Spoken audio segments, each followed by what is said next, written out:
Good afternoon, I'm Alan Unell, and this series of videos is Healthcare Advocacy, where we address problems in the healthcare system, try to take actions for a better system for all of us. Down below in the description box is a link to the Healthcare Advocacy newsletter. All the stories and studies and analyses and actions we talk about, they're all in there. You can subscribe for free, of course. Today, we're going to talk about the Alabama Supreme Court and frozen embryos. It turns out that this week, they have ruled that frozen embryos are children.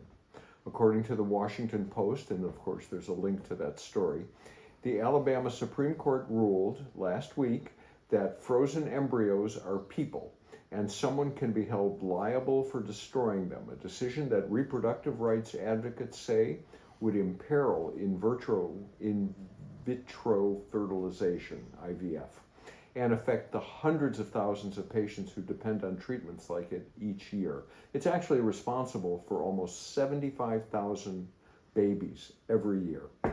The Alabama case focused on whether a patient who mistakenly dropped and destroyed other couples' frozen embryos could be held liable in a wrongful death lawsuit.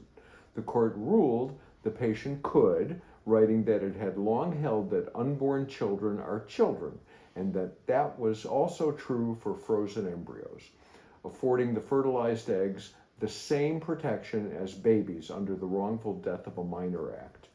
To give a patient the best chance at a pregnancy, multiple embryos are created in the hopes that a patient can try again if an attempted pregnancy fails. As a result, as many eggs as possible are often fertilized and then kept frozen until needed. In Alabama, voters passed a ballot measure in 2018 that granted fetuses full personhood rights, but did not mention frozen embryos. After the fall of Roe, a near total abortion ban went into effect in the state of Alabama. Alabama now accounts for nearly half of all criminal cases related to pregnancy across the country, according to a tally by the organization Pregnancy Justice. At least 11 states have broadly defined personhood as beginning at fertilization in their state laws. There's another effect of fetal personhood, and that's that the fetus may now have more rights than the mother in severe medical situations. And you can expect to see court-ordered forced cesarean sections. And of course, I give you a link to that reference where this has actually occurred. I'm pretty sure that they're going to come after contraception next. The Supreme Court Justice Thomas has said he would welcome a case involving having the right to contraception. That's because he wants to take it away.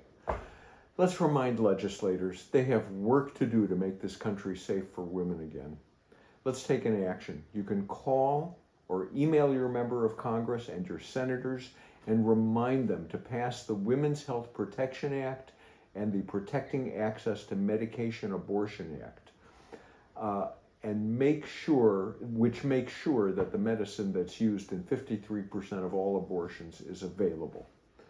Or you can use ResistBot to send this email. All you have to do is on your cell phone, send a text to 50409, and here's the text, sign, S-I-G-N, space, P-O-W-A-Y-U, and here's the email you'll send. I'll read it to you.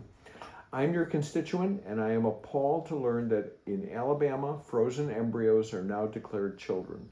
Those embryos are used for in vitro fertilization to help people have the children they want.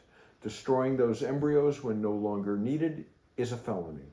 Wait, it gets worse. In 11 states, we have fetal personhood. In those states, women can be forced to undergo court-ordered obstetric surgery to save a fetus over the mother's life. Women are not full citizens in almost half of this country, and I strongly urge you to repair the damage the Supreme Court has visited on half of us when they deleted the right to abortion care. I want you to do everything possible to pass the Women's Health Protection Act, that's H.R. 12 or Senate Bill 701, restoring the right to an abortion nationwide, and the Protecting Access to Medication Abortion Act, H.R. 767, or Senate Bill 4467, to make sure that the medicine used in 53% of all abortions is available. For me, this is a critical issue, and I promise I will remember this at the next election. Thank you. That's the email. Down below, you can like, share, or subscribe. You can send me comments either down below or at healthcareadvocacy1@gmail.com, maybe suggestions for research. And also, you can subscribe to the Healthcare Advocacy newsletter in the link that's in the comment in the description box. Get these messages delivered for free in your inbox. Have a good afternoon. More later.